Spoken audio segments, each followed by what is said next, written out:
നിരന്തരമായി നടത്തിക്കൊണ്ടിരിക്കുന്നത്. ഈ കേരളത്തിൽ ഇസ്ലാമോഫോബിയ വളർത്തിയതാണ്. പഴയതൊന്നും ആരും മറക്കണ്ട. 1987 യൂണിഫോം സിവിൽ കോഡ് നടപ്പാക്കണമെന്ന് ആവശ്യപ്പെട്ട് മുമ്പോട്ട് വന്നതാണ്. എന്തെല്ലാം കേസുണ്ട്.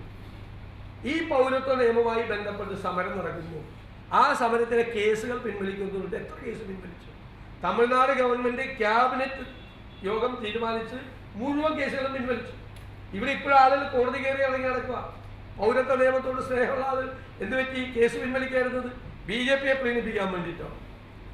UPA ആദ്യമായി അധികാരത്തിൽ വന്നപ്പോൾ ഈ അഹമ്മദ് സാഹിബ് അവിടെ കേന്ദ്രമന്ത്രി.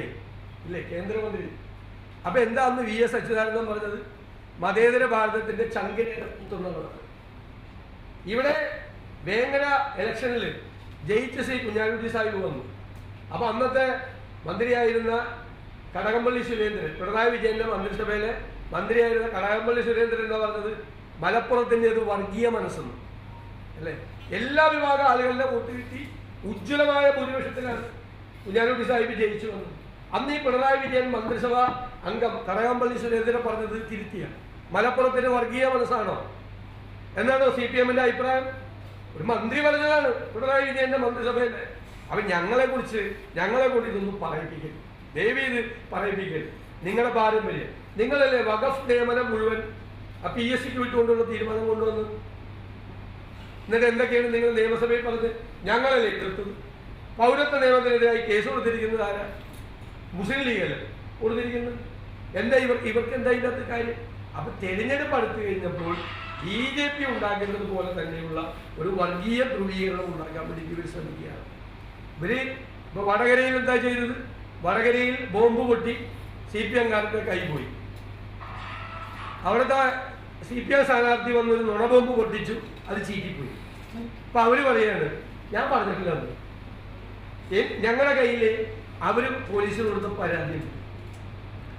പോലീസിന് കൊടുത്ത പരാതിയിൽ അവർക്കെതിരായി വീഡിയോ ക്ലിപ്പിംഗ് നടത്തി പ്രചരണം നടത്തുന്നു എന്ന് അവർ കൊടുത്ത 10 പോയിന്റുകളിൽ 8ഉം 9ഉം പോയിന്റുകളാണ്. അവർ കോടതി പോലീസ് സ്റ്റേഷനിൽ കൊടുത്ത പരാതിയുടെ കോപ്പി എൻ്റെ കയ്യിലുണ്ട്. ഞാനാണ് ചോദിച്ചത്, ഈ വീഡിയോ ആര് ചെയ്തെന്ന് പറഞ്ഞു കഴിഞ്ഞാലും കോൺഗ്രസ്സുകാരോ UDF-കാരാണെങ്കിൽ ഞങ്ങൾ നടപടിയെടുക്കാം എന്ന് ഉറപ്പാണ്. പക്ഷെ ആ വീഡിയോ ഒന്ന് കാണിച്ചേരാൻ ഞാൻ 2-3 ദിവസമായി പറയണം. ഇന്നലെ നിങ്ങൾ മാധ്യമപ്രവർത്തകർ ചോദിച്ചപ്പോൾ വീഡിയോ ഒന്നും ഞാൻ പറഞ്ഞിട്ടില്ല. വീഡിയോ ഒന്ന് അവർ പറയുകയും ചെയ്തിട്ടുണ്ട്, അവർ പരാതിയും കൊടുത്തിട്ടുണ്ട്. MV ഗോവിന്ദൻ കൊടുത്ത ഇന്റർവ്യൂ ഞാൻ കാണിച്ചുതരാം. വ്യാപകമായി ഈ വടകരയിലെ LDF സ്ഥാനാർത്ഥിക്കെതിരായിട്ട് ഞങ്ങൾ വീഡിയോ പ്രചരിപ്പിക്കുകയാണ്. ഷാഫി പറമ്പിലാണ് ആ വീഡിയോ ഉണ്ടാക്കിയതെന്ന് പറഞ്ഞു. ഞങ്ങൾ നേരിട്ട സൈബർ ആക്രമണം എന്താ? എനിക്കെതിരെ 20 വർഷം മുമ്പ് മരിച്ചുപോയ എൻ്റെ അച്ഛനെ കുറിച്ച് വരെ എഴുതി. ഇതിനു ശേഷം സൈബർ ആക്രമണം. ഷാഫി പറമ്പിന്റെ ഉമ്മയെ വരെ ഇതിനകത്തേക്ക് വലിച്ചഴിച്ചു. ഞങ്ങളാണ് സൈബർ ആക്രമണം നേരിട്ടത്. എന്നിട്ട് ഇവര് വന്നിട്ട് ഇപ്പൊ പറയുക ഞാൻ വീഡിയോ ഒന്നും പറഞ്ഞിട്ടില്ല, ഞാനത് ഗദ്ഗത കണ്ടതായതല്ല, ഞാനത് വികാരപരിതയായതല്ല, പൊടി കയറിയിട്ട് അസുഖം വന്നിട്ടാണ് കരഞ്ഞ പോലെ തോന്നിച്ചതെന്ന്. എന്തൊരു അഭിനയമാണ്! എത്ര പേരാണ് ഇതിന്റെ പേരിൽ ചീത്ത കേട്ടത്? ഞാൻ പിണറായി വിജയനോട് പറയുന്നു, നിങ്ങളുടെ സ്ഥാനാർത്ഥി പറഞ്ഞത് നുണയാണ് എന്ന് അവർ തന്നെ പറഞ്ഞിരിക്കുന്നു.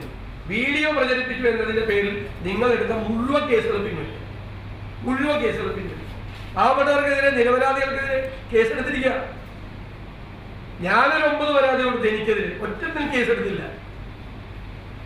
ഇലക്ട്രൽ ബോണ്ടിന് കാശ് വാങ്ങി നരേന്ദ്രമോദി എന്ന് പോസ്റ്റ് ഇട്ട പാലോടിയിലെ ഒരു യൂത്ത് കോൺഗ്രസ്സുകാരനെതിരായി കേസെടുത്തു. എന്താ കേസെന്നറിയോ? FIR. നരേന്ദ്രമോദിയുടെ സൽപ്പേരിന് കളങ്കം ചാർത്തിയത്. അതിന് കേസെടുത്ത ഈ പിണറായി വിജയനാണ് നമ്മളോട് മതേതരത്വത്തെ കുറിച്ച് പറയുന്നത്, മോഡി വിരുദ്ധത പറയുന്നത്. മോഡിയുടെ സൽപ്പേരിന് കളങ്കം ചാർത്തിയെന്നും സെക്യൂരിറ്റി ഇലക്ട്രൽ ബോണ്ടിൽ പൈസ വാങ്ങിയെന്ന് പോസ്റ്റ് മോഡിയുടെ സൽപ്പേരിന് കളങ്കം ചാർത്തി എന്ന് പറഞ്ഞ് ഷെമാ മുഹമ്മദിനെതിരായി കേസെടുത്ത് വർഗീയതക്കെതിരായി സംസാരിച്ചത്. അപ്പൊ മോഡിക്കെതിരായി കേരളത്തിൽ സംസാരിച്ച പിണറായിയുടെ പോലീസ് കേസെടുക്കും. നമുക്കെതിരെ എന്ത് സൈബർ ആക്രമണം നടക്കാം, കുടുംബാംഗങ്ങളെ വരെ വലിച്ചഴിക്കാം. എന്നിട്ടാണ് ഇവരിപ്പോ ഇത് പറയുന്നത്. ഇതിപ്പോ ഏത് നിലയിൽ ചീറ്റിപ്പോയില്ലേ ഈ പറഞ്ഞ കാര്യം? എത്രമാത്രമാണ് ആ ഷാഫി പറമ്പിൽ അപമാനിക്കപ്പെട്ടത്? ഷാഫി പറമ്പിൽ ഇതാണ് പണി. അശ്ലീല വീഡിയോ ഉണ്ടാക്കിയിട്ട് ഷാഫി പറമ്പിൽ ഇപ്പൊ പറയാ വീഡിയോ ഇല്ല, പോസ്റ്ററാണ്. ഏത് പോസ്റ്റർ? എവിടെ വീഡിയോ എന്ന് ചോദിച്ചപ്പോ ഒരു മാധ്യമ പ്രവർത്തകർ ആരും കണ്ടിട്ടില്ല വീഡിയോ, ഞങ്ങളാരും കണ്ടിട്ടില്ല വീഡിയോ. പോലീസിനോട് ഞങ്ങൾ അന്വേഷിച്ചു, പോലീസിന്റെ കയ്യിലില്ല. ഇവര് പോലീസിന് കൊടുത്ത പരാതിയിൽ അതിന്റെ കോപ്പിയില്ല. അപ്പൊ പച്ചക്കള്ളമല്ലേ പറഞ്ഞത്. ഇലക്ഷന്റെ അവസാനത്തെ ആഴ്ച എനിക്കെതിരായി അശ്ലീല വീഡിയോ ഉണ്ടാക്കി എന്ന് പറഞ്ഞ് വൈകാരികമായ നരകം ഉണ്ടാക്കാൻ ചെയ്ത നുണബോംബാണ്. ഞാൻ അന്ന് പറഞ്ഞല്ല ഇത് നുണബോംബാണെന്ന്.